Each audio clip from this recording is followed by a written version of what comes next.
আসসালামু আলাইকুম ফ্রেন্ডস, আশা করি সবাই ভালো আছেন। আলহামদুলিল্লাহ আমি ভালো আছি। তো আজকে আমাদের পুকুরে আমি ভাবছিলাম গোসল করবো, এখন আইসা দেখি যে এই ছোটো ভাই কয়েকটা গাছ থেকে লাফাইতেছে। ভাবলাম যে ভিডিও করি, গাছ থেকে লাফাইলে কিন্তু আলাদা একটা মজা। এটা ছোটোবেলা যারা লাফাইছে তারা বুঝবে এই মজাটা কীরকম।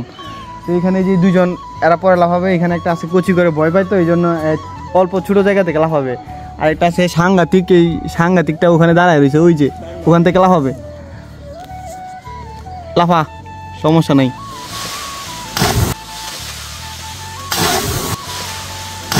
ও মাই গড, আপনারা কারা ছোটবেলায় এইভাবে গাছ থেকে লাফাইছেন সবাই কমেন্টে বলে যাবেন। আর কেউ লাফাবি? লাফ দে একটা, তুই দিয়া দে। ও লাফাবি, দে লাফ মার একটা। এখান থেকে লাফাবি আবার কি দেয়, চিন্তা আর বিষয়টা। হ্যাঁ দে, লাফা লাফা লাফা লাফা পর। শরমের কিছু নাই, তুই দে।